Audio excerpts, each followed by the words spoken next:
wasallam, innal mar'ata khuliqat min dila'in lan tastaqima laka ala tariqatin fa in istamta'ta biha wa biha iwajun wa in dhahabta tuqimuha kasrataha wa qasruha talaquha. Yang artinya telah menceritakan kepada kami Amru An-Naqid dan Ibnu Abi Umar, dan lafaz ini milik Ibnu Abi Umar, keduanya berkata, telah menceritakan kepada kami Sufyan dari Abi Az-Zinad, dari Al-A'raj, dari Abi Hurairah, ia berkata, Rasulullah Shallallahu Alaihi Wasallam bersabda, sesungguhnya wanita itu diciptakan dari tulang rusuk. Ia tidak akan bisa lurus sepenuhnya bersamamu menurut satu cara yang kamu inginkan. Jika engkau ingin bersenang-senang dengannya, maka bersenang-senanglah dengannya. Sementara padanya ada kelengkungan atau ketidaksempurnaan. Namun jika engkau berusaha meluruskannya atau memaksanya untuk sempurna, engkau akan mematahkannya. Dan mematahkannya berarti menceraikannya. Hadis riwayat Muslim.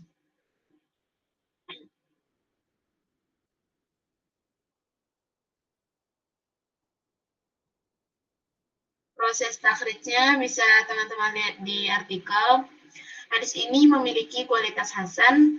Hal ini disebabkan oleh Muhammad bin Ja'far memiliki kualitas sikoh, hidup pada tahun 193 Hijriah di Basrah, sedangkan Auf lahir pada tahun 60 Hijriah sampai tahun 146 Hijriah di Basrah memiliki kualitas syuduk. Sedangkan laki-laki yang berkata di sini tidak diketahui siapa namanya dan asal-usulnya. Namun ia merupakan mata rantai yang terputus dari hadis yang disampaikan oleh Samurah yang hidup sampai pada tahun 59 Hijriah dengan menyandang predikat sebagai sahabat yang sezaman dengan Nabi Muhammad.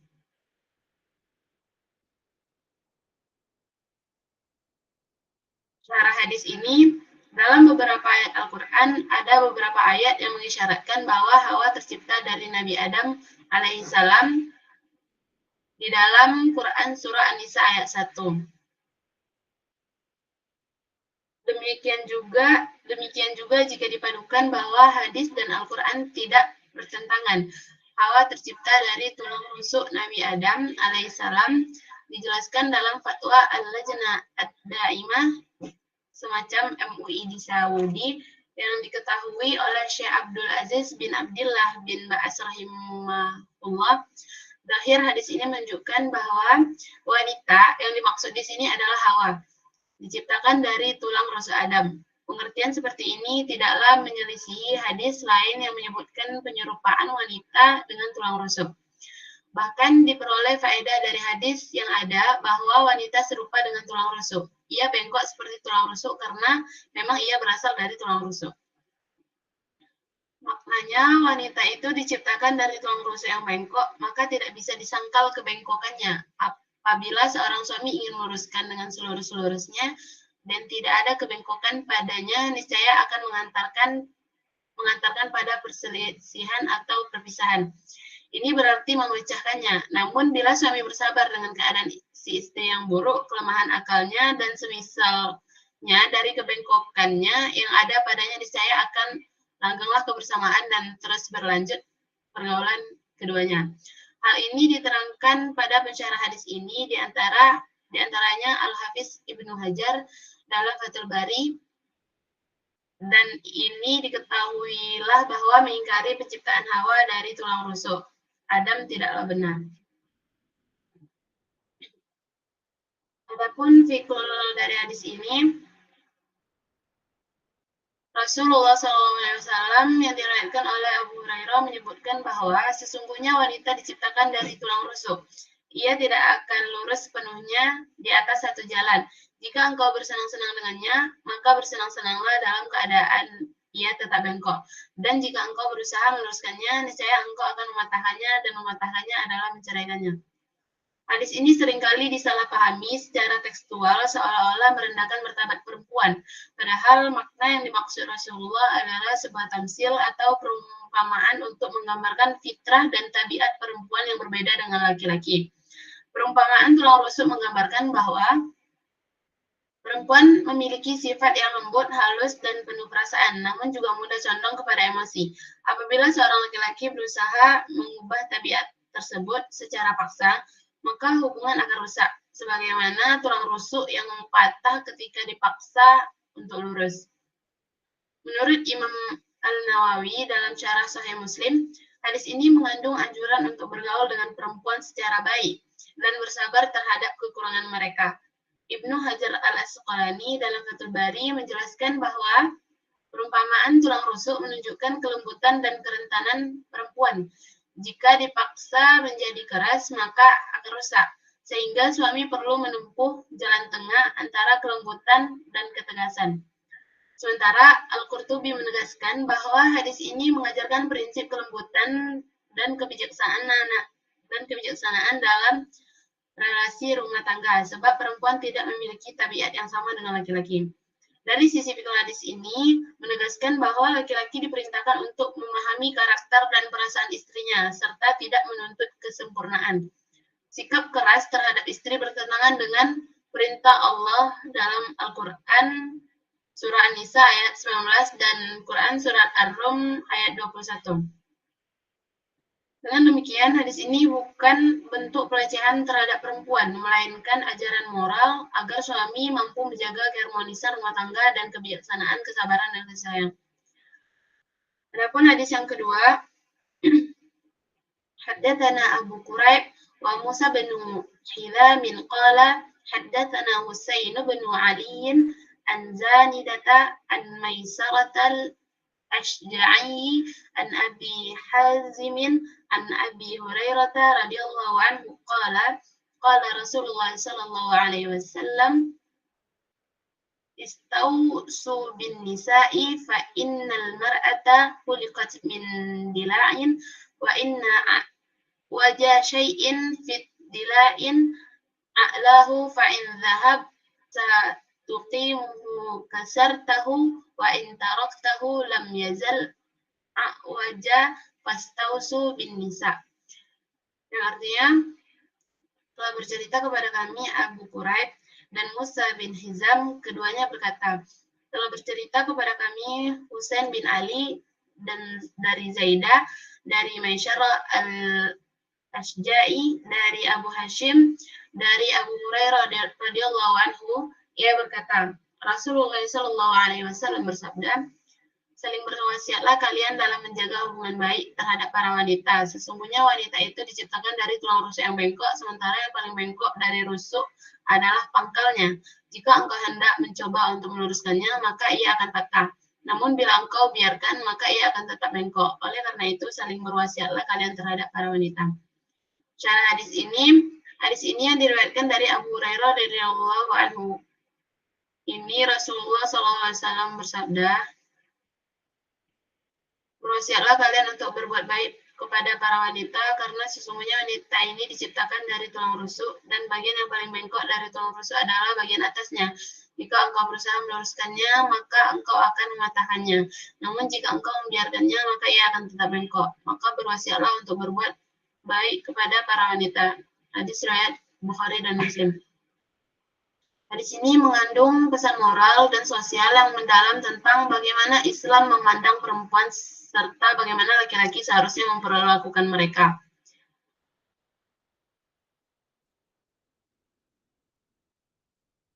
Sabda Nabi, berwasiatlah untuk berbuat baik kepada para wanita ini menunjukkan perhatian besar Islam terhadap kedudukan perempuan dalam rumah tangga dan masyarakat. Kalimat ini bukan hanya nasihat, tetapi juga perintah etis agar laki-laki memperlakukan perempuan dengan kasih sayang, kesabaran, dan kelembutan. Adapun ungkapan yang sesungguhnya perempuan diciptakan dari tulang rusuk bukan dimaksud untuk merendahkan perempuan, melainkan sebagai perumpamaan yang menggambarkan sifat dan tabiat perempuan yang lembut, sensitif, dan memiliki kecenderungan berbeda dengan laki-laki. Tulang rusuk yang bengkok di bagian atasnya adalah simbol kehati-hatian. Jika dipaksa lurus secara keras, ia akan patah. Artinya jika seorang suami bersikap keras dan tidak memahami karakter istrinya, hubungan akan rusak. Namun jika dibiarkan dalam kebengkokan maksudnya, dipahami dan diterima dengan sabar, maka kehidupan rumah tangga akan berjalan dengan harmonis. Dengan demikian, hadis ini menegaskan prinsip keseimbangan dalam hubungan suami istri. Islam tidak menuntut perempuan menjadi seperti laki-laki, tetapi mengajarkan agar laki-laki memahami perbedaan itu dengan hikmah. Di akhir hadis mengulang kembali perintah berbuat baik sebagai penegasan betapa pentingnya akhlak mulia terhadap perempuan. Ini menunjukkan bahwa Rasulullah Shallallahu Alaihi Wasallam adalah sosok yang sangat menghargai perempuan, memuliakan mereka, dan mengajarkan bahwa keharmonisan rumah tangga hanya dapat terwujud dengan kasih sayang, pengertian, dan kelembutan antara kedua belah pihak.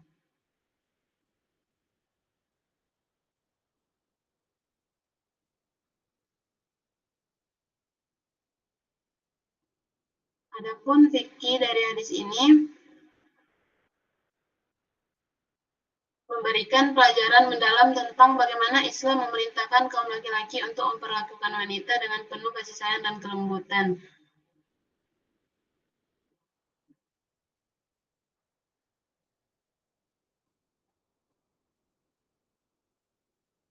Hadis ini juga menegaskan pentingnya prinsip kesabaran dan kebijaksanaan dalam membimbing perempuan. Rasulullah Shallallahu Alaihi Wasallam tidak memerintahkan agar kesalahan perempuan dibiarkan, namun menekankan bahwa memperbaiki mereka harus dengan cara lembut dan penuh hikmah. Sikap ekstrim, baik terlalu keras maupun terlalu permisif, sama-sama tidak dibenarkan dalam Islam. Secara sosial, hadis ini juga menjadi bukti bahwa Islam mengangkat martabat wanita, memberikan hak-hak mereka, serta menolak perlakuan diskriminatif sebagaimana terjadi pada masa jahiliyah. Dengan demikian, hadis ini meneguhkan prinsip kesetaraan dan penghormatan terhadap perempuan, serta mengajarkan keseimbangan dalam membina hubungan antara laki-laki dan perempuan. Adapun asal-usul perempuan dalam Islam, perempuan memiliki posisi yang sangat terhormat. Dalam hal sejarah, penciptaan perempuan di dalam Al-Quran tidak memberikan penjelasan rinci tentang bagaimana perempuan pertama kali muncul. Demikian pula rincian tentang bagaimana Hawa diciptakan dari tulang rusuk Adam yang tidak ditemukan di dalam Al-Quran, tetapi ditemukan di dalam sumber-sumber hadis yang berbicara tentang penciptaan asal-usul manusia. Gelar Hawa sendiri untuk menunjukkan bersama sekali tidak ditemukan di dalam Al-Quran, tetapi berasal dari hadis-hadis. Cerita ini telah dikritik oleh beberapa kalangan feminis.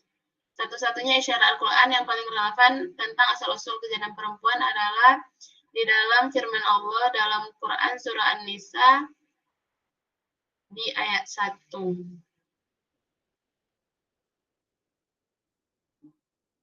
Hadis yang menjelaskan Hawa diciptakan dari tulang rusuk tersebut dinyatakan sahih oleh pakar hadis seperti Ibnu Hajar al-Asqalani. Selain itu, para ulama tidak satu pendapat dalam hal memahami. Beberapa ulama seperti Tabari memahami hadis dalam pengertian tekstualnya. Yang lain lebih suka memahaminya sebagai metafora. Memahami hadis secara metafora mengatakan bahwa itu memperingatkan para laki-laki harus bijak dalam bertindak terhadap perempuan karena mereka memiliki watak, kepribadian, dan kecenderungan yang berbeda dengan laki-laki. Kaum laki-laki dapat menjadi tidak wajar jika tidak memperhatikan karakter dan kecenderungan seorang perempuan. Laki-laki tidak akan mampu mengubah sifat dan karakter tabiat perempuan, dan bahkan jika laki-laki berusaha melakukannya, hasilnya akan fatal, sebagaimana fatalnya meluruskan tulang rusuk yang bengkok. Seorang laki-laki harus ingat bahwa seorang perempuan tidak sengaja melakukan hal-hal seperti itu untuk mengganggu laki-laki.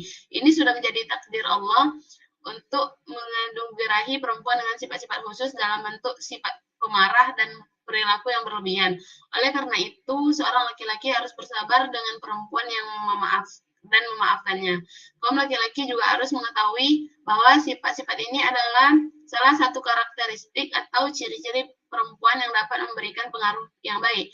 Sifat-sifat tersebut memungkinkan seorang perempuan untuk menjalankan fungsi-fungsi utamanya seperti kehamilan, menyusui, dan mengasuh anak. Tetapi semua itu merupakan tugas yang membutuhkan kepekaan yang tinggi. Seorang laki-laki juga harus mengetahui bahwa jika ia mencurigai kesalahan istrinya yang merupakan hasil dari emosinya berlebihan dan menghukum serta memaki-maki istrinya, ia hanya akan memperbanyak lagi masalah dalam keluarga sampai akhir berpisah dan bercerai. Adapun penciptaan perempuan dalam literatur hadis. Takhrij al-hadis sebagai tahap awal dalam memahami teks hadis yang dilakukan dengan memanfaatkan berbagai aplikasi digital hadis.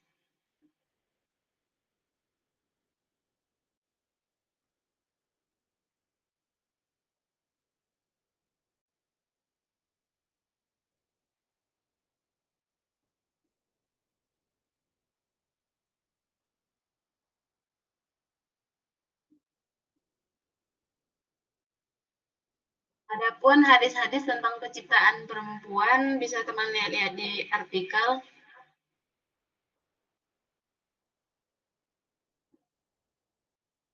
Kesimpulan yang didapatkan menunjukkan bahwa beberapa hadis penciptaan perempuan diriwayatkan melalui pemahaman makna. Riwayat bil al-makna secara literal. Terdapat dua ungkapan yang digunakan dalam hadis.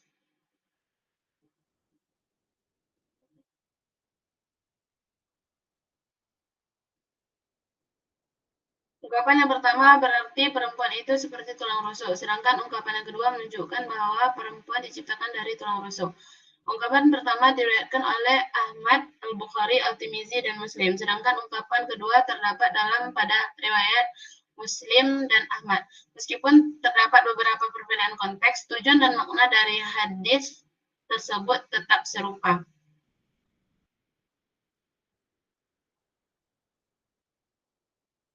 Selanjutnya akan dilanjutkan oleh Yuni Ramayani.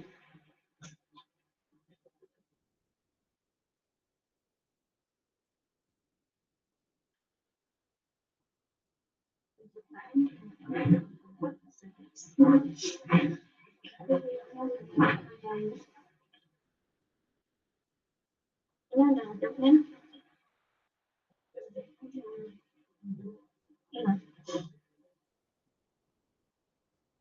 Baik, selanjutnya itu penciptaan perempuan dalam pandangan sains.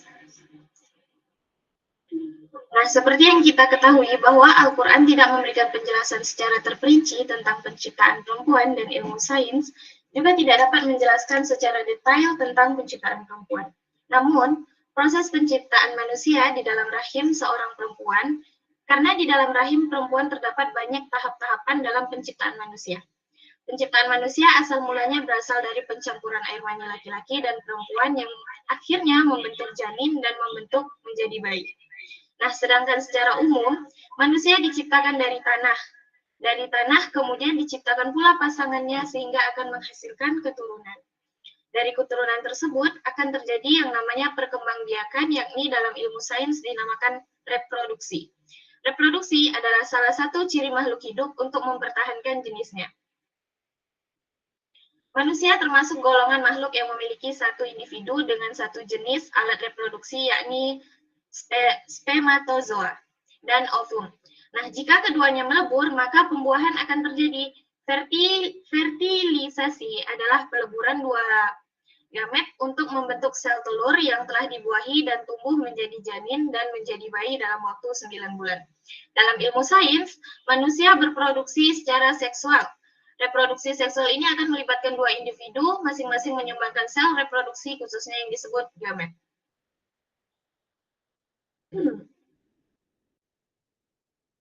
Ahli anatomi dan embriologi Kate L.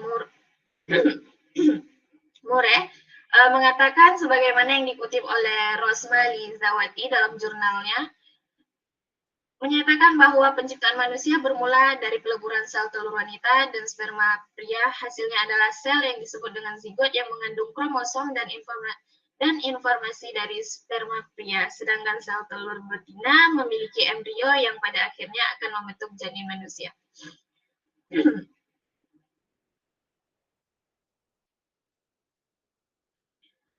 Dalam tahapan-tahapan itu diuraikan menjadi ada yang dinamakan dengan tahapan folikel, tahapan pelepasan telur, tahapan korpus luteum, tahapan menstruasi. Dan di tahap menstruasi ini pula ada pembagiannya yaitu ada ovulasi, sel telur bergerak menuju tuba falopi, meningkatnya hormon. Lalu jika sel telur tidak dibuahi, maka sel telur akan menuju ke rahim dan dihancurkan. Dan yang terakhir itu apabila sel telur telah dibuahi, maka terjadilah pembuahan.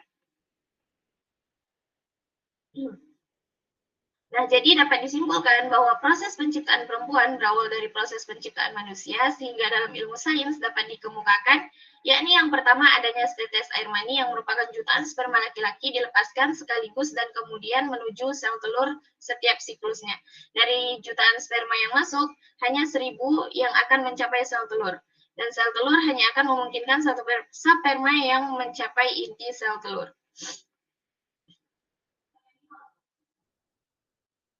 Selanjutnya penafsiran metaforis dan ilmiah. Hadis Nabi Shallallahu Alaihi Wasallam yang menyatakan bahwa perempuan diciptakan dari tulang rusuk laki-laki telah menjadi bahan kajian yang luas di kalangan para ulama. Nah, dalam memahami hadis ini muncul dua pendekatan utama, yakni penafsiran tekstual atau literal dan penafsiran metaforis atau majazi. Penafsiran tekstual memahami hadis ini secara langsung bahwa perempuan yaitu Hawa benar-benar diciptakan dari bagian tubuh laki-laki, yaitu Adam. Sebagaimana disebutkan dalam beberapa riwayat Israiliyat, pendekatan ini biasanya didasarkan pada pemaknaan literal terhadap lafaz min dila'in dari tulang rusuk. Namun, sebagian besar ulama hadis dan tafsir menilai bahwa pemahaman semacam ini tidak mutlak benar, sebab hadis tersebut lebih mengarah pada aspek moral dan sosial daripada menjelaskan proses biologis penciptaan manusia. Nah, sedangkan penafsiran metaforis itu memandang bahwa ungkapan wanita diciptakan dari tulang rusuk bukan dalam arti fisik, melainkan simbolik. Ibnu Hajar al-Asqalani dalam Fathul Bari menjelaskan bahwa hadis ini bertujuan untuk menggambarkan fitrah dan karakter perempuan yang lembut, penuh kasih, serta berbeda dari laki-laki dalam cara berpikir dan bersikap. Nah, oleh sebab itu, Rasulullah mengingatkan laki-laki agar bersikap sabar dan bijak dalam memperlakukan perempuan. Sebagaimana seorang berhati-hati memperlakukan tulang rusuk agar tidak patah, maka Imam An-Nawawi juga menjelaskan bahwa bengkok bukanlah celah, melainkan kiasan tentang sifat emosional dan perasaan halus yang merupakan kelebihan dari seorang perempuan. Nah, selanjutnya hubungan hadis dan sains.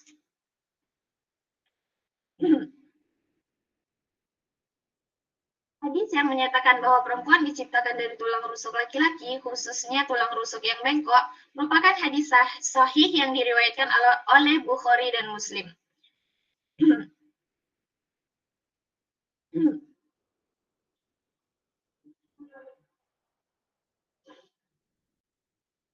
Secara bahasa, frasa min dila'in merupakan asal penciptaan Hawa dari bagian tubuh Adam. Namun, para ulama memiliki pandangan yang beragam dalam menafsirkannya. Sebagian memahami hadis ini secara tekstual, yaitu bahwa perempuan benar-benar diciptakan dari bagian tubuh Adam, sementara sebagian lain menafsirkannya secara metaforis, yakni simbol agar laki-laki bersikap bijak dan lembut dalam memperlakukan perempuan. Dalam perspektif sains modern, konsep penciptaan manusia berasal dari satu sumber yang sama, yaitu sel sperma dan ovum, bukan dari bagian tubuh tertentu. Secara biologis, manusia terbentuk melalui penyatuan materi genetik atau DNA yang membawa kromosom X dan Y sebagai penentu jenis kelamin. Karena itu tidak terdapat hubungan biologis langsung antara jenis kelamin perempuan dan tulang rusuk laki-laki. Maka demikian, jika dikaji secara simbolik, tulang rusuk memiliki fungsi melindungi organ vital seperti jantung dan paru-paru. Nah, hal ini dapat dimaknai sebagai simbol perlindungan, yaitu kasih sayang, kelembutan yang menjadi karakter fitrah perempuan.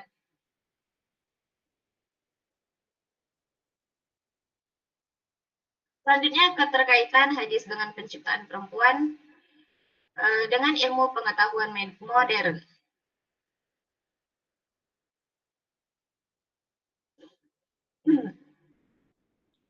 Secara biologis, ilmu sains telah menjelaskan bahwa manusia tidak diciptakan dari bagian tubuh tertentu, melainkan melalui fertilisasi, yaitu pertemuan antara sel dari laki-laki dan dari perempuan. Keduanya membawa materi genetik dan membentuk kromosom yang kemudian membentuk zigot, yakni cikal bakal kehidupan manusia. Setiap zigot memiliki 46 kromosom, 23 berasal dari ayah dan 23 berasal dari ibu yang membawa kode genetik untuk membentuk seluruh struktur tubuh manusia. Nah, dengan demikian, baik laki-laki maupun perempuan berasal dari sumber biologis yang sama, sesuai yang disyaratkan Al-Quran dalam Quran Surah An-Nisa.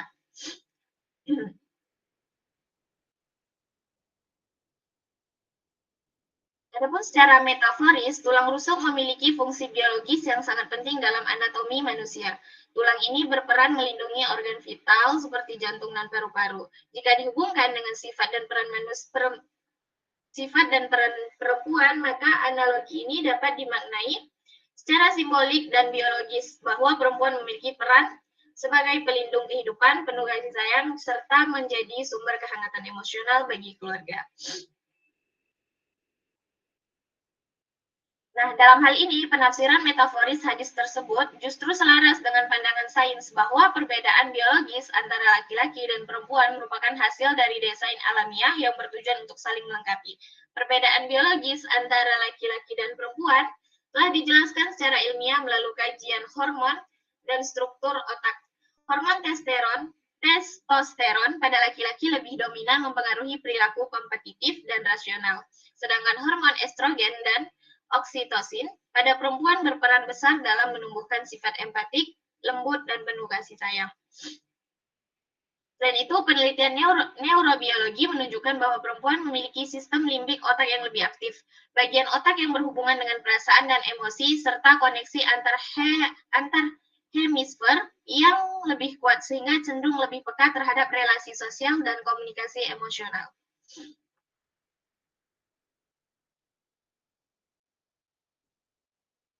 Temuan-temuan ilmiah ini memperkuat makna metaforis hadis bahwa wanita diciptakan dari tulang rusuk yang bengkok. Kebengkokan di sini bukan bentuk kekurangan, tetapi fitrah keunikan biologis dan psikologis perempuan yang berbeda dari laki-laki.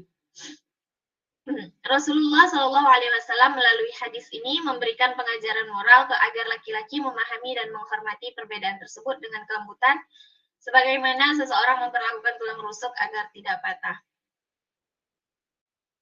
Nah, di dalam artikel di situ ada tabel yang membahas tentang rekonstruksi hubungan antara pandangan hadis dan sains tentang penciptaan perempuan. Bisa teman-teman lihat, dan sekiranya segitulah penjelasan dari kami mengenai penciptaan perempuan. Jika ada sesuatu yang masih kurang, boleh ditanyakan atau ditambahkan.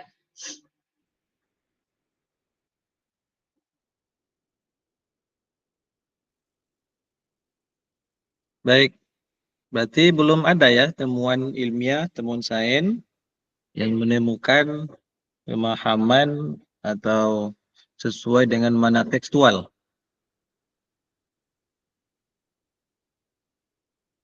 Mana Yuni? Belum ada? Hanya dalam makna metafora semua.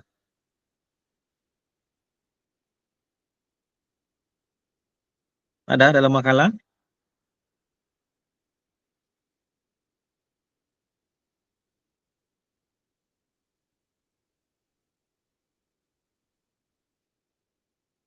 Bisa didengar?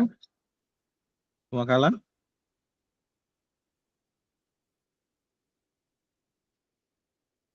Boleh diulang Ustadz pertanyaannya?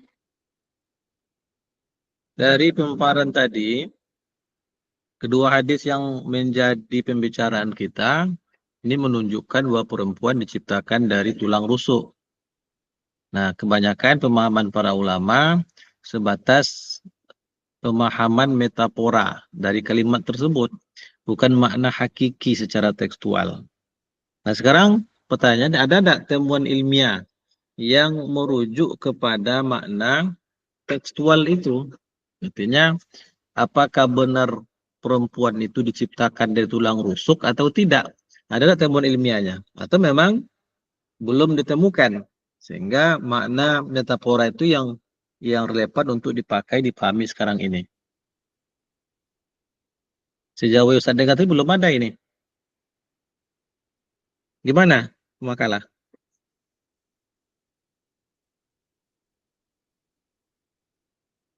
Bisa dipahami pertanyaannya? Iya Ustaz, bisa Ustaz.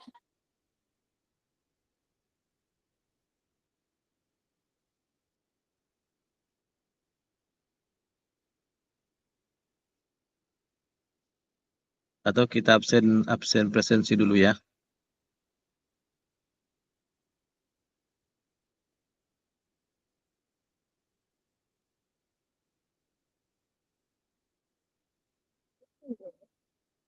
Ya. Baik, Ainil ada, Ali Sunardi ada? Hadir Ali Sunardi?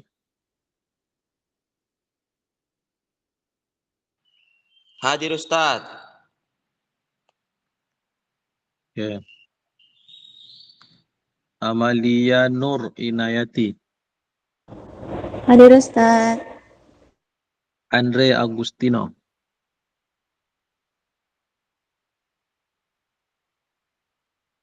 Ada Andre? Tak ada. Anggri Muktia.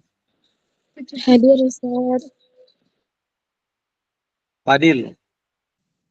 Hadir Ustaz. Ferdi Mursidan. Hadir Ustaz. Fikri Ibnu Fazda. Hadir Ustaz. Gizan Alifa. Hadir Ustaz. Harun Yahya. Tak ada ya Harun Yahya.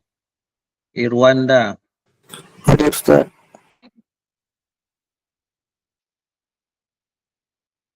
Khofifa Aulia. Hadir Ustaz. Muhammad Fahmi Haqqi. Hadir Ustaz. Muhammad Alvin Fajri. Hadir Ustaz. Muhammad Ridho Sitompul. Tak ada Muhammad Ridho. Ustaz, hadir Ustaz. Musrifah Salmi. Hadir Ustaz.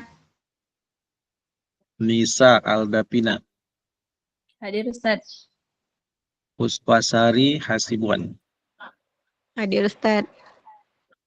Rivaldo Farisko. Hadir Ustaz. Rizky Eliana. Hadir Ustaz. Wahyu Ananda. Hadir Ustaz. Yuni ada. Zakia Kamila. Hadir Ustaz. Zulfi Andri. Hadir Ustaz. Baik. Silakan yang lain untuk mendiskusikan tentang dua hadis ini, terutama fokus kepada hubungan makna kedua hadis ini dengan temuan sains. Kalau memang belum ada temuan sains yang menjelaskan secara tekstual makna hadis ini, ya kita jangan menyatakan berarti hadis ini tidak benar, itu tidak boleh. Nah, berarti sains yang belum bisa menemukan makna tekstualnya. Nah, maka kalau memang sampai sekarang para ulama hanya memahami secara makna metafora dari ungkapan perempuan diciptakan dari tulang rusuk itu, ya berarti sebatas itu yang bisa kita bahas. Baik, silakan. Baik berkaitan dengan takhrijnya, kemudian syarah hadisnya, fikul hadisnya, dan hubungan dengan temuan sains. Atau adakah temuan sains yang bisa menjelaskan tentang makna metafora juga? Nah, itu juga perlu diungkap kalau ada. Silakan untuk didiskusikan.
Izin.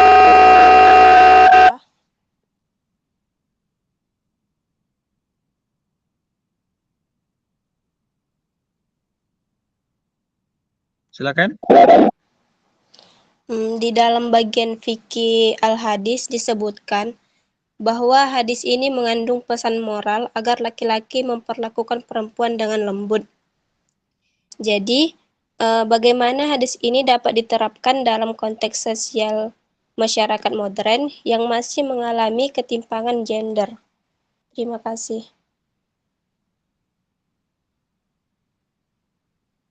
Baik. Silakan yang lain.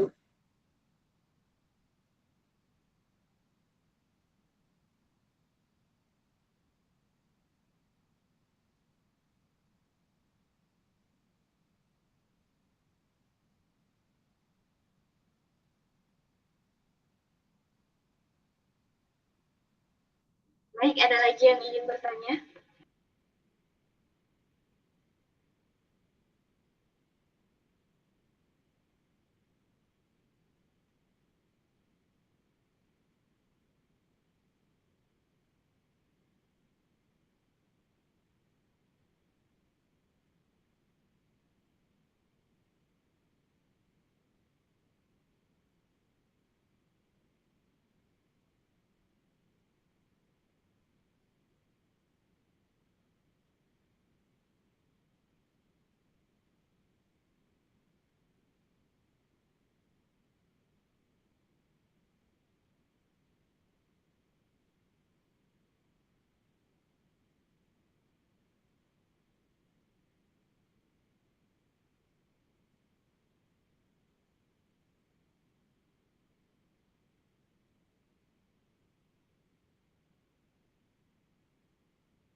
Baik, silakan pemakalah dijawab dulu. Nanti yang lain biar Ustadz berikan pertanyaan. Kalau untuk minta pertanyaan, Ustadz yang beri pertanyaan. Dan satu-satu nanti kita coba untuk mendalami tentang dua hadis ini. Silakan pemakalah.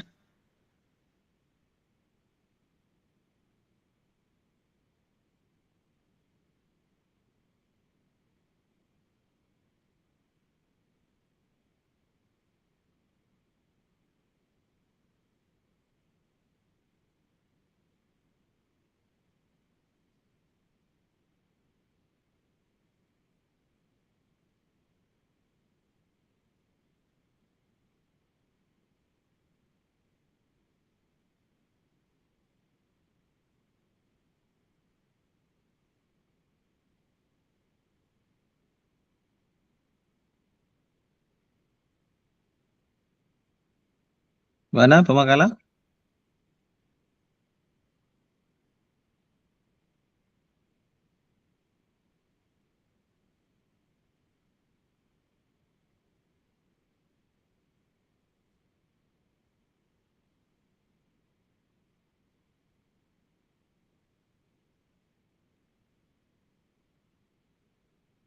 Sebentar, Ustaz.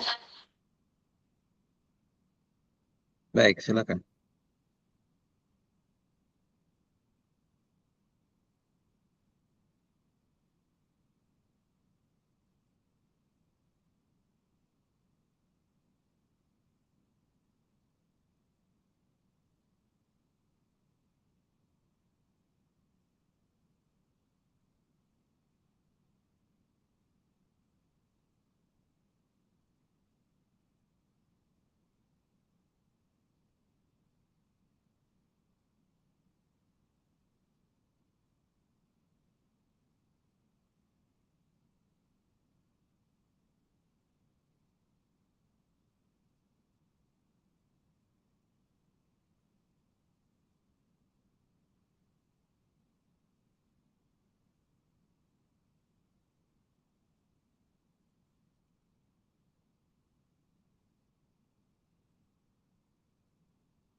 Baik, izin menjawab pertanyaan dari saudari Khafifah. Nah, dalam bagian fikih al-hadis tadi disebutkan bahwa hadis ini mengandung pesan moral agar laki-laki memperlakukan perempuan dengan lembut. Lalu, bagaimana ini dapat diterapkan dalam konteks sosial masyarakat yang masih mengalami ketimpangan gender? Benar adanya bahwa di zaman sekarang itu masih ada ketimpangan gender antara perempuan dan laki-laki. Bahkan masih banyak laki-laki yang patriarki. Maka dalam hal itu, perempuan sering menghadapi ketimpangan gender seperti kekerasan terhadap perempuan, diskriminasi dalam pekerjaan, apalagi pendidikan. Terus pandangan negatif terhadap peran perempuan.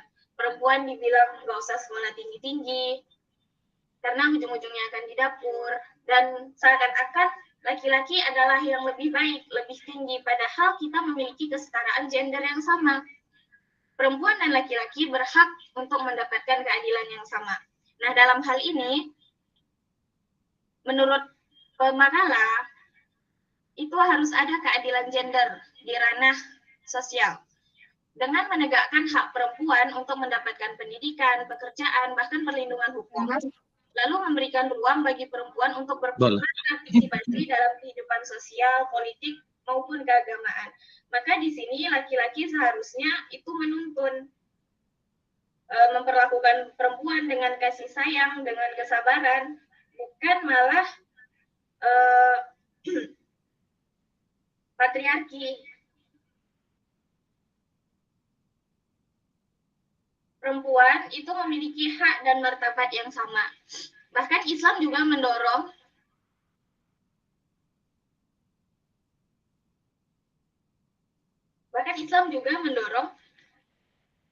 bahwa perempuan itu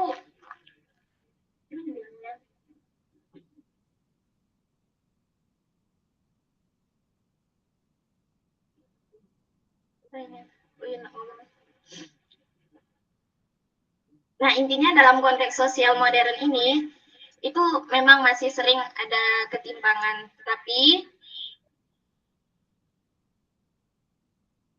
ada cara-cara agar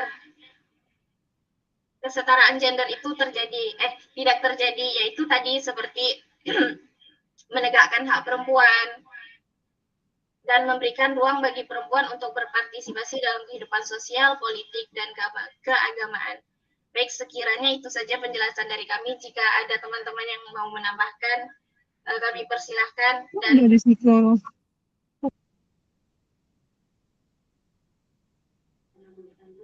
jika ada yang ingin bertanya, kami persilahkan lagi. Baik, kepada Khofifah, apakah bisa dipahami? Bisa, terima kasih pemakalah.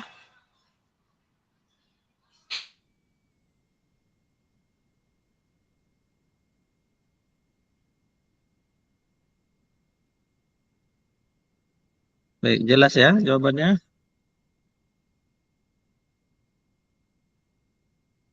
Jelas, Ustadz. Ya, baik. Yang lain silakan. Izin bertanya pemakalah. Silakan Nisa.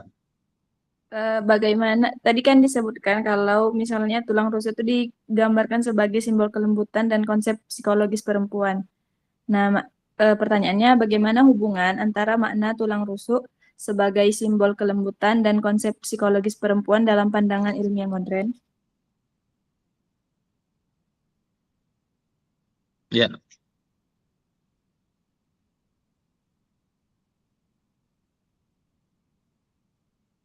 Ini penting juga, artinya memahami hadis ini bukan hanya dari sisi sains biologi atau etiologi, tapi juga dari sisi sains psikologi.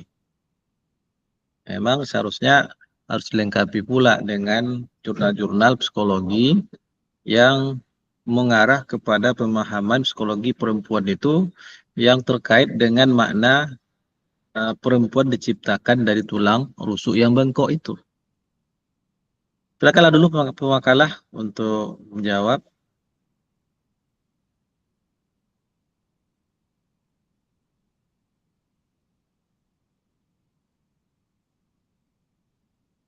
Baiklah, kami akan menjawab pertanyaan dari Nisalda Vina. Bagaimana hubungan antara makna tulang rusuk sebagai simbol kelembutan dan konsep psikologis perempuan dalam pandangan ilmiah modern? Nah, di sini makna tulang rusuk menggambarkan sisi emosional dan perasaan halus perempuan. Sains modern pun membenarkan bahwa secara psikologis, perempuan memiliki tingkat empati, sensitivitas, dan naluri keibuan yang tinggi. Ini bukan bentuk kelemahan, melainkan kelebihan yang membuat perempuan lebih peka dalam membina hubungan sosial dan keluarga.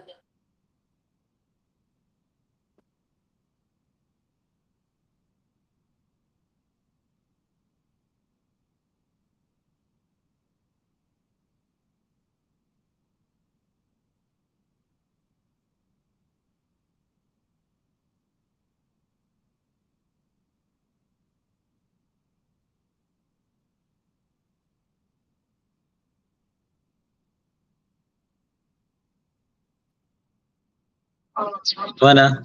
Apakah sudah ada penjelasan tentang makna secara psikologis dari perempuan yang diciptakan dari tulang rusuk itu, dari tinjauan psikologisnya? Sudah ada dalam makalah?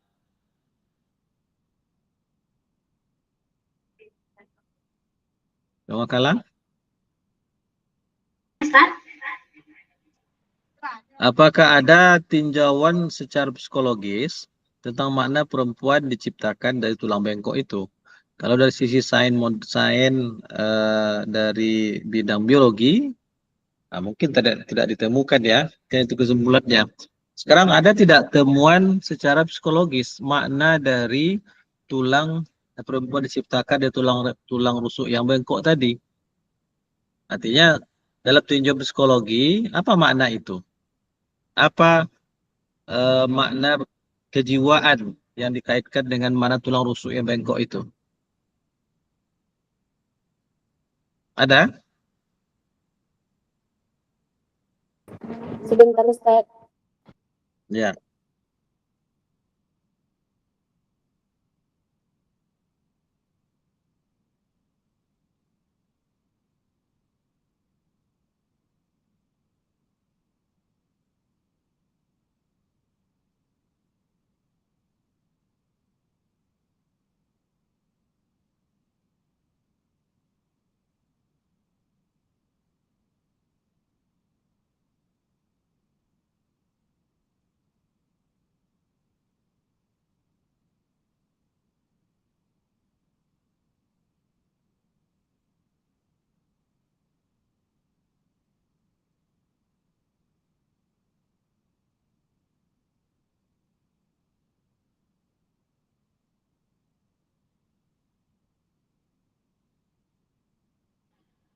Baik, Ustaz.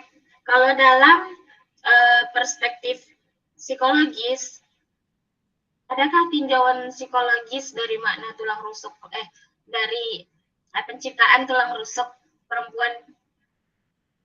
Kalau dalam psikologis,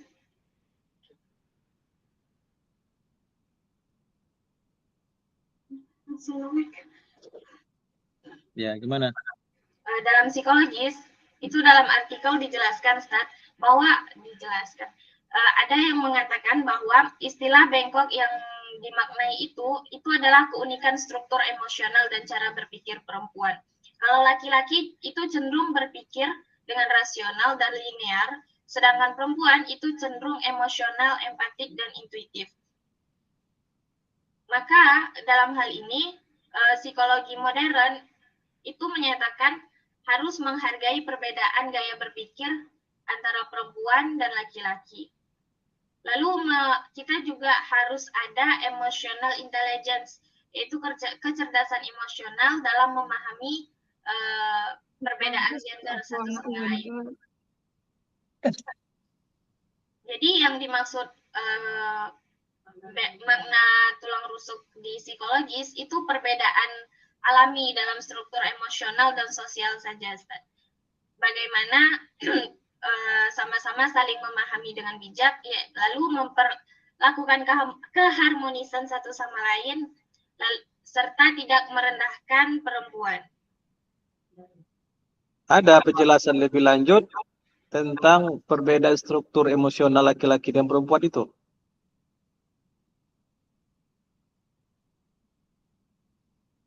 Ada penjelasannya?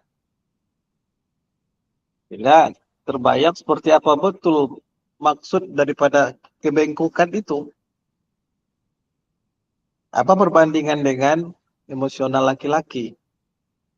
Sehingga laki-laki kan secara emosional tidak dikatakan sebagai bengkok. Tapi perempuan dikatakan emosionalnya bengkok. Ada penjelasan lebih lanjutnya. Apakah dalam bentuk perbandingan statistik perempuan dari sisi penggunaan emosional 90% lebih mempergunakan emosinya. Atau mungkin data lebih rinci lagi. Perempuan yang terdidik pada level sarjana S1. Nah, biasanya mempergunakan kecenderungan emosionalnya 65%. Ini contoh. Ada data seperti itu. Sementara laki-laki umpamanya kecenderungan mempergunakan emosionalnya pada level 35%. Nah, ini kan nampak ada data-data statistik. Ada tidak penjelasan dari ahli-ahli psikologi? Sejauh mana perbedaan laki-laki dan perempuan dalam mempergunakan emosional dan akalnya dalam menilai atau mengambil suatu keputusan. Nah, sehingga bisa dikatakan perempuan itu tercipta dari tulang rusuk yang bengkok, laki-laki tidak. Nah, ini tinjau psikologinya. Ada data-data seperti itu.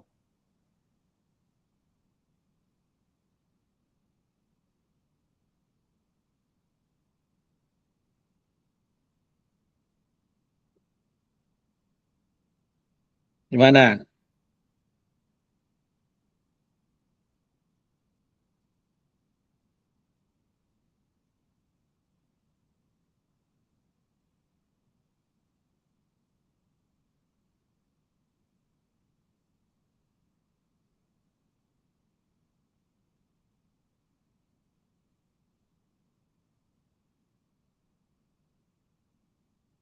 Baik, kalau tidak ada nanti sempurnakan makalahnya.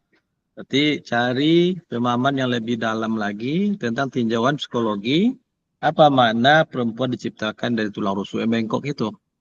Jadi sejauh ini belum ada temuan sains yang menggambarkan tentang makna tekstual penciptaan perempuan dari tulang rusuk yang bengkok. Karena tulang rusuk kan jelas ada di bagian atas, di bagian dada, dia bengkok.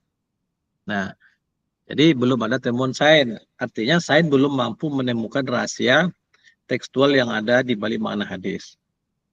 Nah, sekarang beralih kepada makna psikologis. Nah, maka kumpulkan semua jurnal-jurnal yang menjelaskan perbedaan secara psikologis antara laki-laki dan perempuan. Itu yang akan bisa memperjelas makna hadis itu. Nanti disempurnakan. Baik, berikutnya kita lihat sedikit tentang makna hadis ini.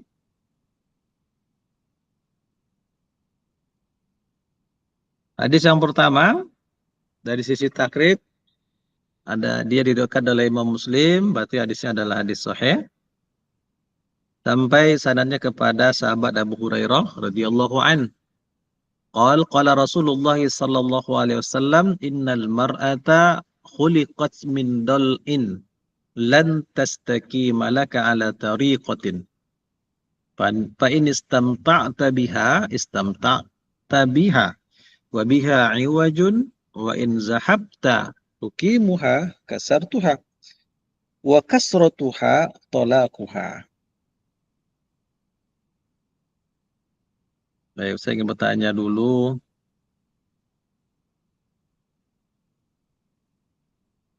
Ali Sunardi, mana si Ali ini? Hadir Ustaz. Antum bisa jelaskan terjemah hadis ini? Atau makna mufradatnya? Apa makna dari dol'in?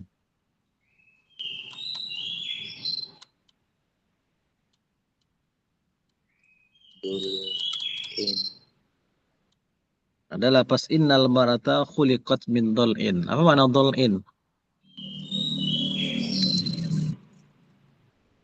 Dolin itu tulang rusuk, Ustaz. Taib.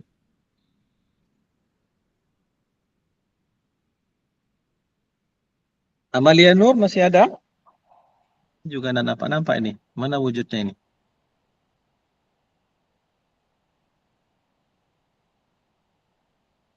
Ada Amalia Nur?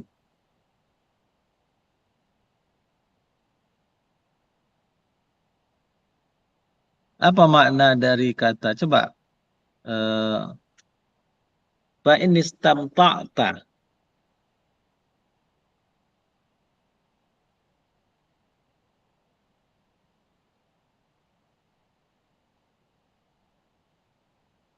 Mana orangnya ini?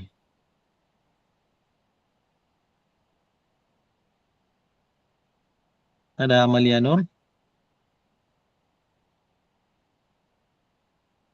Sudah tak ada ya?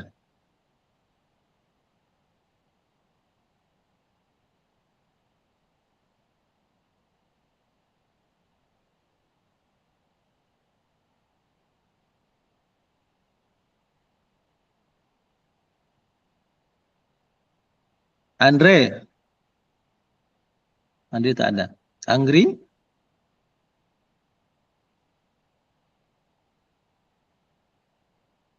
Ada Anggri Muktia? Hadir Ustaz. Apa maknanya? Istamta'ta.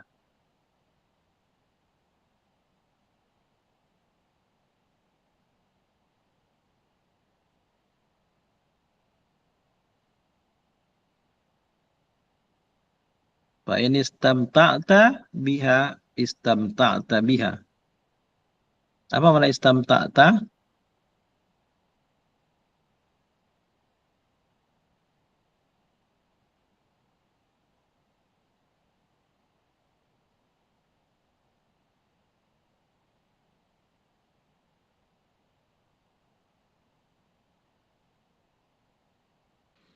Jika kamu ingin bersenang-senang dengannya, Ustaz.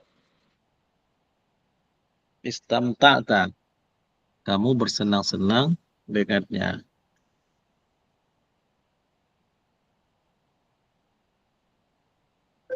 Fadil? Masih ada Fadil?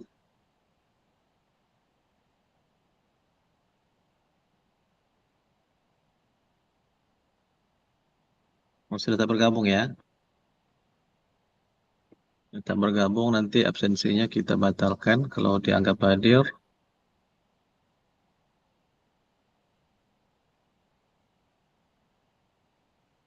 Berarti Fadil tak ada.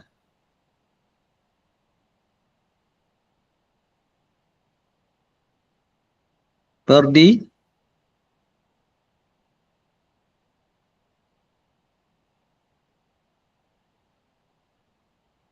Ada Perdi Bursidan?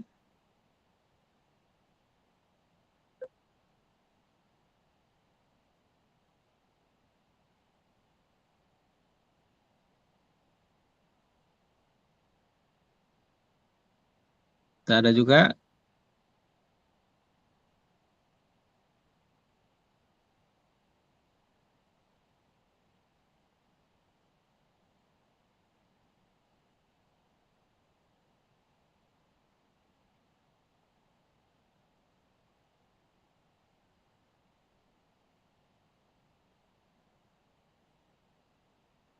Muhammad Ridho Sitompul? Ferdi hadir Ustaz. Ada Perdi. Ke kamar mandi tadi Ustaz.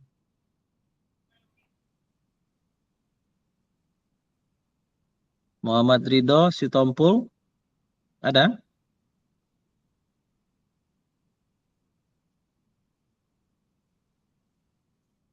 Itu dipanggil lagi. Ya.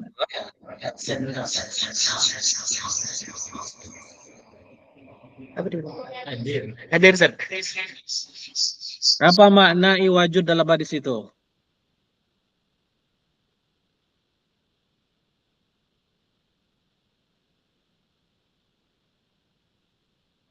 Ada dalam hadis itu wa biha iwajun wa in zahabta tukimuha kasartaha.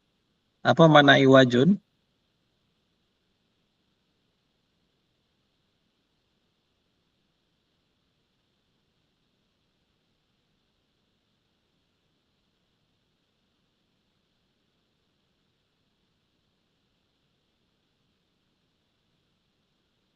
Baik, berarti juga tidak mengikuti ya.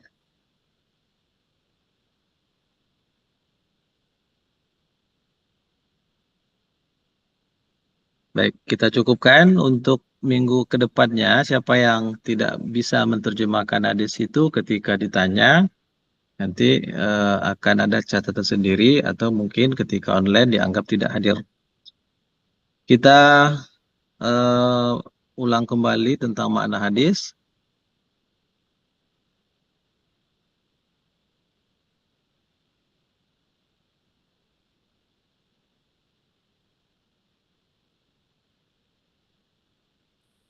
Akan diperhatikan. An Abi Hurairah radhiyallahu anhu qala Rasulullah sallallahu alaihi wasallam. Diriwayatkan dari Abu Hurairah radhiyallahu anhu, dia berkata, Rasulullah sallallahu alaihi wasallam bersabda, innal mar'ata. Inna artinya sesungguhnya. Al mar'a, perempuan itu. Khuliqat, diciptakan min dhal'in, min dari dhal'in, dari tulang rusuk. Lan tastaqima laka ala tariqah. Lan itu huruf yang bermakna menafikan sesuatu yang akan terjadi pada masa yang akan datang. Sehingga diartikan dengan tidak akan. Nah, tidak akan tastaqima, kamu meluruskan. Ini khitab kepada laki-laki, wahai laki-laki, kamu tidak akan bisa meluruskan ala tariqatin, menurut satu cara saja. Tapi kalau banyak cara, dengan kesabaran, itu berarti bisa. Nah, tariqah artinya jalan yang ditempuh, atau cara, ataupun juga metode. Fa in istamta'ta, maka jika istamta'ta, kamu bersenang-senang biha, dengan perempuan itu, istamta'ta biha, nah, maka kamu akan bisa bersenang-senang dengannya. Wa biha iwajun, dan kebengkokan itu tetap ada pada diri perempuan tadi. Seorang istri, nah, jadi ketika dibiarkan saja, dia akan tetap bengkok. Nah, kemudian wa in zahabta, jika kamu ingin, zahaba artinya pergi, zahabta engkau mempergikan. Jadi maksudnya engkau berusaha untuk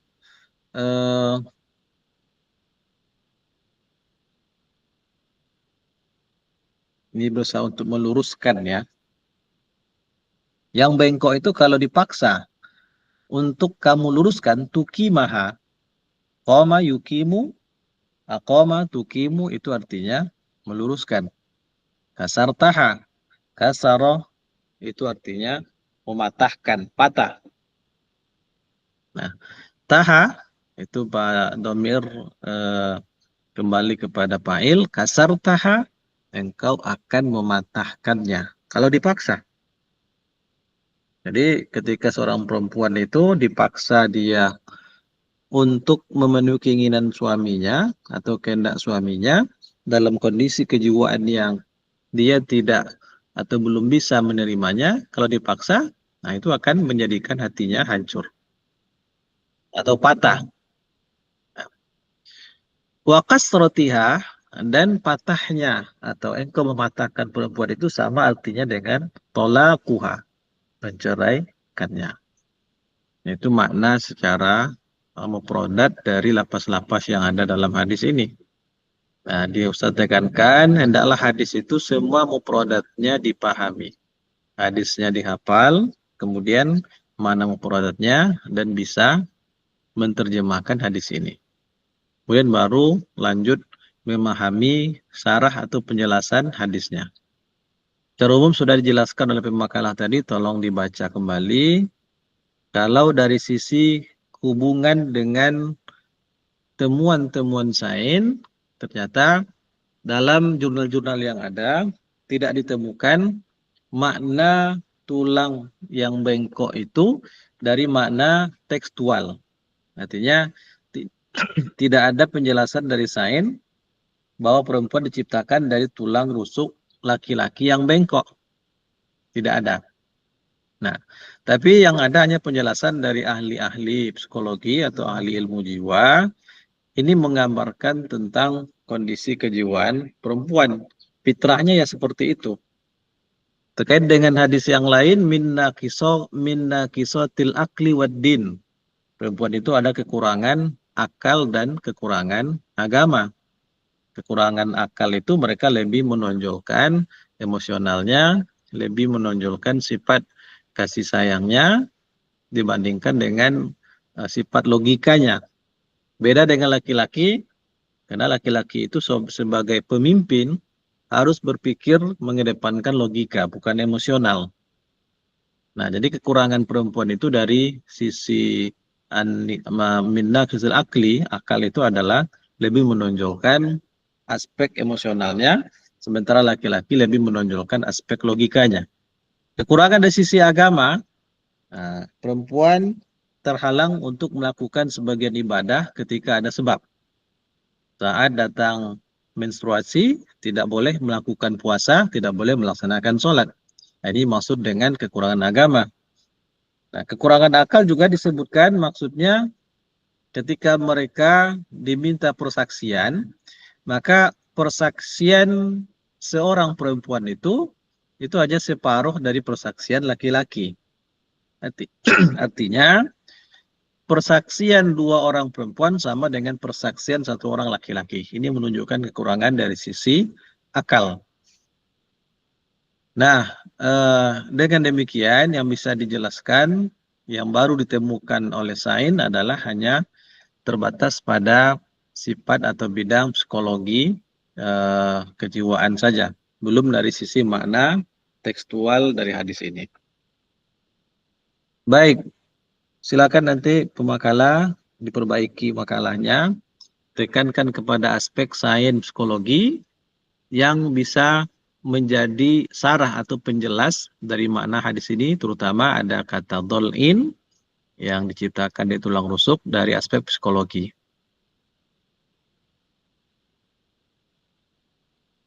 Kemudian berikutnya Ustaz tekankan juga, setiap antum hendaklah setiap hadis yang kita bahas paham makna mufradat dan bisa menerjemahkan. Ya, itu minimal standar sekali. Kalau masalah pemahaman sarahnya, setelah paham makna mufradat itu akan lebih mudah. Maka setiap makna mufradat dalam hadis mesti antum ketahui. Ustaz akan berikan pertanyaan ke beberapa orang tentang makna mufradat ini. Dan itu sebagai dasar untuk penilaian juga. Barangkali sampai di sini pada pertemuan kita. Kemudian Ustaz ingatkan juga, karena banyak waktu yang kita tinggalkan untuk mengadakan perkuliahan, maka usahakan 2 atau 3 makalah yang seharusnya belum tampil itu sudah dipersiapkan. Bisa jadi nanti kita ambil waktu yang sifatnya mendadak untuk mengejar ketinggalan pertemuan ini. Maka siapkan 2-3 makalah ke depan. Mungkin di luar jadwal kuliah, kita bisa menyepakati kalau mungkin untuk mengadakan pertemuan perkuliahan. Agar nanti pertemuan kita cukup sebanyak 16 kali pertemuan. Baik, kita cukupkan sampai di sini. Kita tutup dengan hamdalah. Alhamdulillahirabbil alamin. Nasr minallahi fathun qarib wa basyiril mu'minin. Wassalamualaikum warahmatullahi wabarakatuh. Waalaikumsalam warahmatullahi wabarakatuh.